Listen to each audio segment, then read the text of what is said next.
కవిత చేసిన వ్యాఖ్యలు బీజేపీలో బీఆర్ఎస్ విలీనం ఆ ప్రతిపాదన నేను జైల్లో ఉన్నప్పుడు వచ్చింది, దానికి నేను అంగీకరించలేదు, ఇంకా అట్లాంటి ప్రతిపాదన ఉంది, జరిగే అవకాశాలు ఉన్నాయి, విలీనం కాబోతుందనే వ్యాఖ్యలు చేసింది. ఏం జరుగుతుంది మీకు తెలిసే ఉంటుంది. ఇప్పుడు రాజకీయాల్లో జనరల్గా మన ఏదో సినిమాలో డైలాగ్ శత్రువులు ఎక్కడో ఉంటారు, మనీలలోనే ఉంటారు. కవిత గారి పాత్ర అవునన్నా కాదన్నా ఇవాళ ఆమ్ ఆద్మీ పార్టీ అనేది ఒక భారతదేశంలోనే నీతి నిజాయితీ రాజకీయాలు ఎడ్యుకేషన్ హెల్త్ మీద వచ్చిన రాజకీయ పార్టీ సహవాస దోషం వల్ల లిక్కర్ రాణి లిక్కర్ లిల్లీ సారా రాణి అని బీజేపీ వాళ్ళు ప్రచారం చేశారు.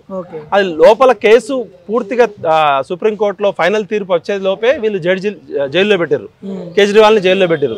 కేజ్రీవాల్ లాంటివాడు అవినీతికి వ్యతిరేకంగా వచ్చిన పార్టీ ఆమ్ ఆద్మీ పార్టీ, అట్లాంటి పార్టీ దెబ్బ కథమైంది. ఇప్పుడు కవిత వల్లనే ఆ లిక్కర్ కేసు వల్లనే ఆమ్ ఆద్మీ పార్టీ. నేను చెప్పేది కాదు కదా, టీఆర్ఎస్ వాళ్ళు కేసీఆర్ ఏంది కవిత వల్ల మా పార్టీకి కూడా బ్యాడ్ నేమ్ వచ్చిందనే కదా కవితను పట్టించుకోవడం. కవితతో ఆమ్ ఆద్మీ పార్టీ అరవింద్ కేజ్రీవాల్ అంతకుముందు ఎటువంటి మరకలేదు. కానీ ఎప్పుడైతే ఈ లిక్కర్ స్కామ్ ఉందో పంజాబ్ లో, గోవాలో, ఢిల్లీలో లిక్కర్ స్కామ్ తోటి పార్టీ కథం అయిపోయింది కదా. అంటే కవిత దెబ్బకి ఆమ్ ఆద్మీ పార్టీ కథమైంది అనేది రాజకీయ నాయకులు చెప్తున్నారు. ఇప్పుడు కవిత మాట్లాడిన విషయాలు ఏవైతే ఉన్నాయో కవిత గారికి నేను థ్యాంక్స్ చెప్పాలి. ఎందుకంటే ఇన్ని రోజులు మేము చెప్తున్న విషయాలు ఇప్పుడు కవిత గారు చెప్తున్నారు. కేసీఆర్ సామాజిక తెలంగాణ తీయలేదు, భౌగోళిక తెలంగాణ మాత్రమే వచ్చింది, ఎస్సీ ఎస్టీ బీసీలకు న్యాయం జరగలేదు, జిల్లాల మధ్య వ్యత్యాసాలు ఉన్నాయి, కేసీఆర్ తనకు నచ్చినట్టు పాలిస్తున్నాడు తప్ప తెలంగాణ ప్రజల ఆకాంక్షలకు తగ్గట్టు పాలించట్లేదు అని చెప్పినాం. ఇప్పుడు కవితక్క మేము 2001 నుంచి కేసీఆర్ తో కొట్లాడుతున్నాం. ఈయన ఉట్టి మాటల గారడి తప్ప ఈయన పనిచేసేది తక్కువ, స్ట్రాటజీ ఎక్కువ.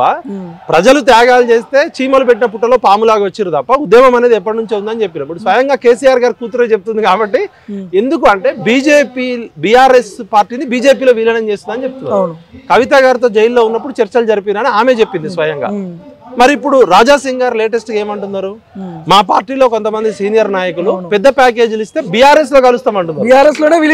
బీజేపీలో బీఆర్ఎస్ విలీనం కాదు, బీఆర్ఎస్ నాయకులే పెద్ద ప్యాకేజీలు ఇస్తే బీఆర్ఎస్ పార్టీలో కలిసిపోతారు అంటున్నాడు. మరి రాజా సింగ్ గారికి నేను చెప్తున్నా స్పష్టంగా, రాజా సింగ్ గారు మీరు నిజమైన నికార్సైన హిందుత్వవాది, బీజేపీ కార్యకర్తలు అందరూ మోడీ తర్వాత వారసుడు లాగా చూస్తారు మిమ్మల్ని.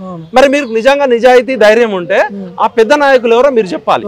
ఈ పెద్ద ప్యాకేజీకి అమ్ముడు పోయి తెలంగాణ ప్రజల చేతిలో కమలం పూలు పెట్టే నాయకులు ఎవరో మీరు చెప్పాలి.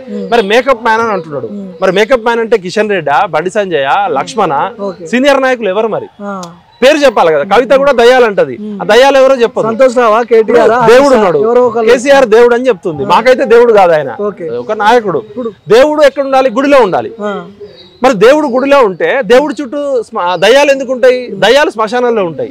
ఇప్పుడు కొరివి దయ్యం ఎక్కడుంది, కాముడు దయ్యం ఎక్కడుంది, నిప్పుల దయ్యం ఎక్కడుంది? ఈ పిచాచులు, భూతాలు, దయ్యాలు తెలంగాణకి పట్టిన బూజు ఈ కల్వకుంట్ల కుటుంబం. ఇప్పుడు ఆ దయ్యాలు అని మాట్లాడుతున్నారు కదా, సంతోష్ రావే అని క్వశ్చన్ మార్క్ లాగా అందరికి.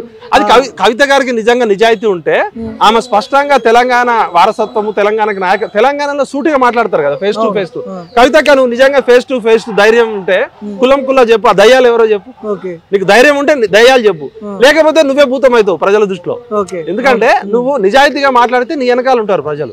ఇప్పుడు మంచి చెడు ప్రతి మనిషి జీవితంలో ఉంటది. నువ్వు నిజాయితీగా కొట్లాడుతున్నావా, నీ పదవుల కోసం, నీ వాటా కోసం కొట్లాడుతున్నావు. కవిత గారు ఇంకొక వాక్యం కూడా చేశారు, కోవట్లు ఎవరో చెప్పాలి. కవిత గారేమో బీఆర్ఎస్ లో కోవట్లు ఉన్నారు అన్నారు, కేటీఆర్ ఏమంటాడు కాంగ్రెస్ కోవట్లు బీఆర్ఎస్ లో ఉన్నారు అంటున్నారు. మరి ఇటు కవిత చెప్పదు, ఇటు కేటీఆర్ చెప్పాడు. ఈ దాగుడు మూతలు ఎందుకు?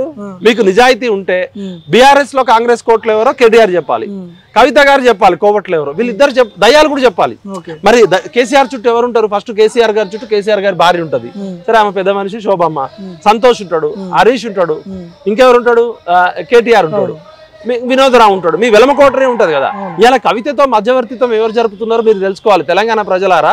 ఇలా పార్టీ క్రైసిస్ వస్తే ఎవరు జరిపారు చర్చలకు మీకు తెలుసా? దామోదర్ రావు గారు, గండ్రమోహన్ రావు గారు, వీళ్ళిద్దరు వెలమలు. వీళ్ళు గండ్రమోహన్ రావు గారు లీగల్ సెల్ ఇన్ఛార్జ్, ఇంకో ఆయన దామోదర్ రావు గారు వీళ్ళ పెట్టుబడి టీ న్యూస్ కి వాళ్ళ చార్టెడ్ అకౌంటెంట్, వాళ్ళ లెక్కలు, దొంగ లెక్కలు, అక్రమాస్తులు రాసేలే అకౌంటెంట్. అంటే టిఆర్ఎస్ పార్టీ అనేది వాళ్ళ కుటుంబ ఫ్యామిలీ వెలమ క్లబ్ అని చెప్తున్నాడు. ఇక్కడ కూడా కవిత చేసిన వ్యాఖ్యలు కేసీఆర్ గారు ఎవరిని పంపించిండు? వెలమనే పంపించిండు. ఇప్పుడు వినోదరావు గారు ఒక మాట మాట్లాడిండు, ఇప్పుడు మూడో వెలమైన వచ్చిండు. నాకు వినోదరావు అన్న మంచి చాలా క్లోజ్ పరిచయం, ఆయన అంటే నాకు రెస్పెక్ట్. ఆయన ఏమంటాడు అంటే కవితలో ఇంత ఆవేదన ఉందని నాకు తెలియదు అంటున్నాడు. మేము 20 ఏళ్ల నుంచి చెప్తున్నాం కదా, తెలంగాణ ప్రజల ఆవేదానికి మీ కేసీఆర్ వినట్లేదు. 1200 మంది పోరగాళ్ళు చచ్చిపోయినా పట్టించుకోడు మీ కేసీఆర్. ఇంటర్మీడియట్ పిల్లలు 50 మంది చచ్చిపోయినా పట్టించుకోడు. ఆర్టీసీ కార్మికులు 50 మంది 100 మంది చచ్చిపోయినా పట్టించుకోడు. ఈయన ప్రజా జీవితానికి పనికిరాని నాయకుడు, ఫామ్ హౌస్ లో తాగి పడుకుంటాడు. ఈయన మంత్రులను కలవడు, ఎమ్మెల్యేలను కలవడు, ఎంపీలను కలవడు, కూతురుని కలవడు, కొడుకుని కలవడు, ఎవరినైనా తిడతాడు. అసలు ఇది అవసరమా ప్రజా జీవితానికి? ఎవరిని కలవకుండా ఉంటే అక్కడ కలవకుండా కుటుంబం కలవకుండా అయిపోయింది కదా, ప్రజలు అందుకని తిప్పి కొట్టిరు కదా. నువ్వు ప్రతిపక్ష నాయకుడుగా కేబినెట్ హోదాలో లక్షల రూపాయలు జీతం తీసుకుంటావు, నీకు గన్మేలు కావాలి, మళ్ళీ ముసలోడైనా కూడా నీకు చేత కాకపోయినా కూడా నీ కూతురికి కొడుకు కూడా ఇవ్వ పదవులు, నువ్వే ఉండాలనుకుంటావు. అసలు కేసీఆర్ లాంటి వ్యక్తి ప్రజా జీవితానికి పనికిరానండి. ఎందుకంటే ప్రజా జీవితంలో ప్రజల్ని కలవాలి కదా, ప్రజల్ని కలవడు, నాయకుల్ని కలవడు, కార్యకర్తలను కలవడు, ఎంపీలను కలవడు, ఎమ్మెల్యేలను కలవడు, మంత్రులను కలవడు. ఈయన దయ్యమా దేవుడా, లేకపోతే ఆయన మనిషి కాదా? ఆయన ఏం చేస్తాడు? ఫామ్ హౌస్ లో కూర్చొని గడ్డి బీగుతాడా? ఎవరైనా అసలు కవిత చేసిన వ్యాఖ్యల వల్ల బీఆర్ఎస్ వచ్చే నష్టం ఏంది? కొత్త పార్టీ పెడతారు అది ఇదని. BRS chapter close sir, chapter close. అసలు ఆల్రెడీ ఉద్యమ పార్టీ 15 మీరు సింపుల్ గా చూడండి సార్, మొన్నటి ఎమ్మెల్సీ ఎలక్షన్ లో టిఆర్ఎస్ పార్టీ పోటీ చేసిందా? కరీంనగర్, వరంగల్, మెదక్, నిజామాబాద్ టిఆర్ఎస్ పార్టీకి పునాది జిల్లాలు ఉత్తర తెలంగాణ. ఉత్తర తెలంగాణలో పోటీ చేయకుండా వెన్ను చూపించారు కదా. ఇప్పుడు యుద్ధంలో పోటీ చేయకుండా వాళ్ళే మా పార్టీ పని అయిపోయిందని గ్రాడ్యుయేట్ సీటు బీజేపీకే, ఎమ్మెల్యే టీచర్ సీటు బీజేపీకే 5,000. అంతకుముందు ఎంపీ ఎలక్షన్ ఎంపీ ఎలక్షన్ గుండు సున్నా, 17 సీట్లకి 17 సీట్లు గుండు సున్నా. నేను చెప్పట్లే కదా, ఎలక్షన్ లో పోటీ చేస్తే అంటే మీరు గుండు సున్నా వచ్చింది. అంతకుముందు అసెంబ్లీ ఎలక్షన్ లో మీరు ఓడిపోయారు, 39 సీట్లలో 10 మంది వెళ్ళిపోయారు. మీకు ప్రజల్లో ఎవరన్నా కేసీఆర్ కుటుంబ సభ్యులు ప్రజల్లో తిరిగి ఫీడ్బ్యాక్ కవిత చెప్తుంది కదా, 41 కాన్స్టిట్యూన్సీలు తిరిగినా నేను, ప్రజలు తూతూ చీచి అంటున్నారు, భౌగోళిక తెలంగాణ వచ్చింది, సామాజిక తెలంగాణ గురించి మాట్లాడే అర్హత కల్వకుంట్ల కుటుంబానికి లేదు. వీళ్ళు చీమలు పెట్టిన పుట్టలో పాముల్లాగా వచ్చారు. కేసీఆర్ గారు తన రాజకీయ ఎత్తుగడలతో కొంచెం పనిచేసారు, అది మాట. కానీ చచ్చిపోయిన 1200 మంది కన్నా గొప్పలు కాదు కదా, జైల్లోకి వెళ్ళిన విద్యార్థుల కన్నా గొప్పలు కాదు కదా, 25 సంవత్సరాలు జీవితాన్ని కోల్పోయిన వాళ్ళ కన్నా. వీళ్ళు కల్వకుంట్ల కుటుంబము ప్రపంచంలోనే ఏ ఉద్యమం చేసినా త్యాగం ఉంటది, ఏ ఉద్యమం చేసినా ఆస్తులు అమ్ముకుంటారు, ఏ ఉద్యమం చేసినా జైలుకు పోతారు. ఉద్యమం అంటే జైలుకు పోవడము, లాఠీ దెబ్బలు తినడము, ప్రాణాలు కోల్పోవడము, ఆస్తులు అమ్ముకోవడము. కానీ ఉద్యమం పేరుతో స్లిప్పర్లకి గతి లేని ఈ చెత్తనా కొడుకులు చార్టర్డ్ ఫ్లైట్లు కొన్నారు, స్లిప్పర్లకి గతి లేని వాళ్ళు ఇలా లక్షల కోట్ల రూపాయలు ఉన్నారు, బ్యూటీ పార్లర్ నడుపుకునేటోళ్ళు బుర్జ్ ఖలీఫాలో బిల్డింగ్లు కొన్నారు. వీళ్ళు 1000 ఎకరాలు 100 ఎకరాలు వచ్చినాయి. ఇది కల్వకుంట్ల కుటుంబము త్యాగధనుల కుటుంబం కాదు. తెలంగాణని పీల్చి పిప్పి చేసి 7 లక్షల కోట్లు అప్పు చేసిన కుటుంబం. అసలు టీఆర్ఎస్ పార్టీ మా అందరి కష్టంతో వచ్చింది కదా. నేను 2001లో జైలుకు పోయిన 13 కేసులు నేను అందరితో పనిచేసినాం. మేము పనిచేస్తే వాళ్ళు వచ్చారు. టీఆర్ఎస్ పార్టీ పునాది రాళ్ళం మేము. TRS party case first case నా మీద అయింది. చంద్రబాబు నాయుడిని బెల్ట్ బాంబ్ తో చంపేస్తామన్నాం. టీఆర్ఎస్ పార్టీలో కేసీఆర్ ఇంట్లో ఎవరి మీద కాలే, లేకపోతే ఏ రాజకీయ నాయకుడు. నేను నాతో పాటు 13 మంది క్యాంపస్ నుంచి జైలుకు పోయినాం. మా అందరి జీతాలు ఆగమైనాయి. నేనన్నా ఇంకా బతుకున్నా, 1200 మంది చచ్చిపోయారు కదా. తెలంగాణలో కేసీఆర్ కుటుంబం లబ్ధిదారుల కుటుంబము, అది తెలంగాణని దోచుకున్న కుటుంబము. తెలంగాణను ఎంత దోచుకోవాలో అంత దోచుకొని టీఆర్ఎస్ అనే పార్టీని బొందబెట్టిన కుటుంబము. టీఆర్ఎస్ పార్టీ తెలంగాణ ప్రజలది. తెలంగాణకి ఐపీ పెట్టిరు టీఆర్ఎస్ పార్టీ. ఇప్పుడు 1500 కోట్లు అమరవీరుల కుటుంబాలకు పంచాలా, ఆ 1500 కోట్లు విద్యార్థులకు పంచాలా, ఆ 1500 కోట్లు నిరుద్యోగులకు పంచాలా. తెలంగాణలో ఉన్న ప్రతి టీఆర్ఎస్ బిల్డింగ్ అమరవీరుల కుటుంబాలకు చెందింది. మరి కవితక్క నేను రిక్వెస్ట్ చేస్తున్నా, నీ మంచి చెడు పక్కకు పెట్టు, గతం పక్కకు పెట్టు. ఇప్పుడు నువ్వు ఆమరణ నిరాదీక్ష చెయ్యి. ఆ 1500 కోట్లు అమరవీరుల కుటుంబాలకు పంచాలని. ఇప్పుడు 1200 మంది ఉన్నారు కదా, నీ అకౌంట్ లో 1500 కోట్లు ఉన్నాయి, మీ అయ్య అకౌంట్ లో. ఆ 1500 కోట్లు ఒక్కొక్కరికి 50 లక్షల కోట్ల రూపాయలు ఇమ్మని చెప్పు. తెలంగాణ ఉద్యమంలో జీవితాలు కోల్పోయిన వాళ్ళు 369 మంది అమరవీరుల కుటుంబాలు ఉన్నాయి. మిమ్మల్ని మామూలుగా నవ్వరు. మిమ్మల్ని మీ డ్రామాలు ఆపండి.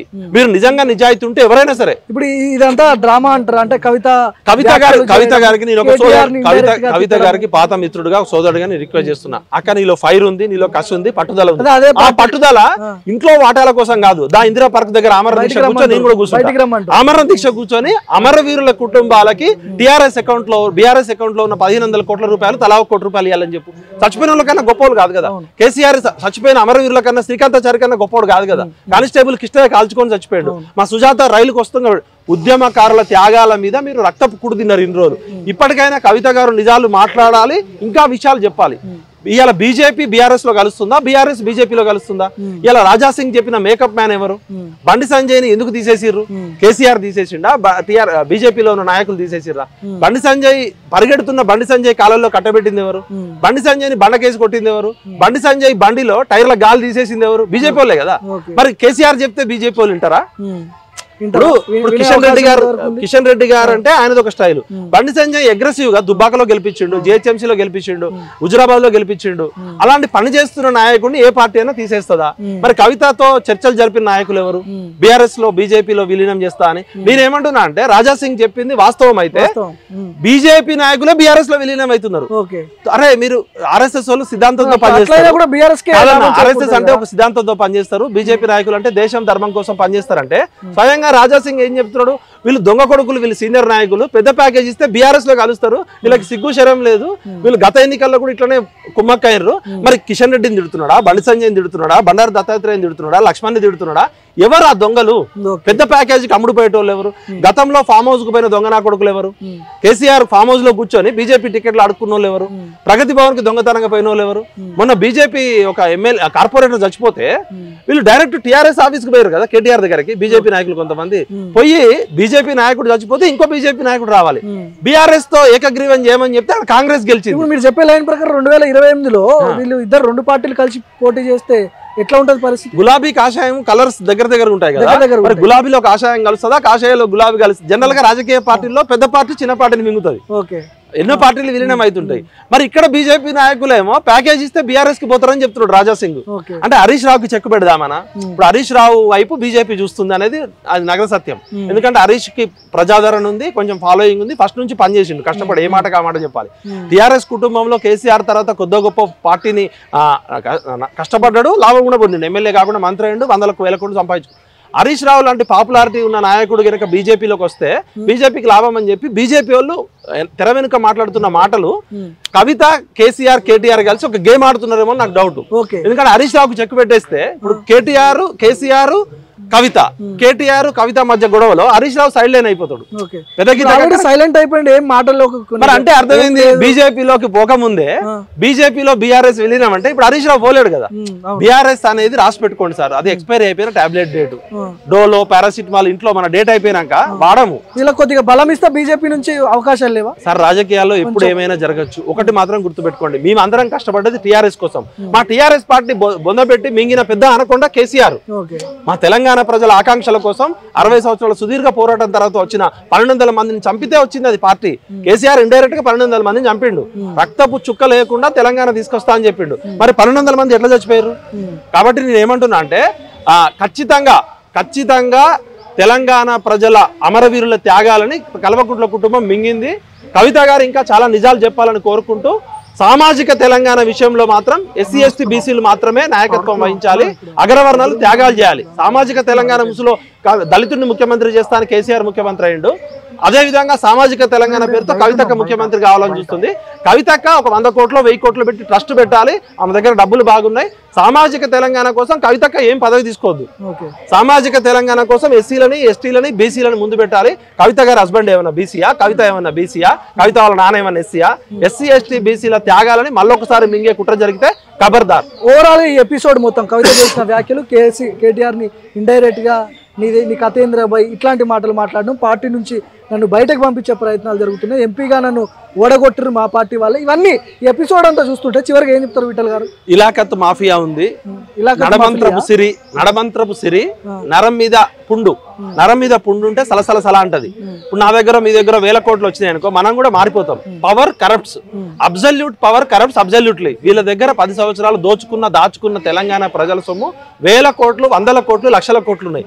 నేను దయచేసి రిక్వెస్ట్ చేస్తున్నా అంటే ఎవరైనా పార్టీ పెట్టొచ్చు, కవితకు కూడా పార్టీ పెట్టొచ్చు.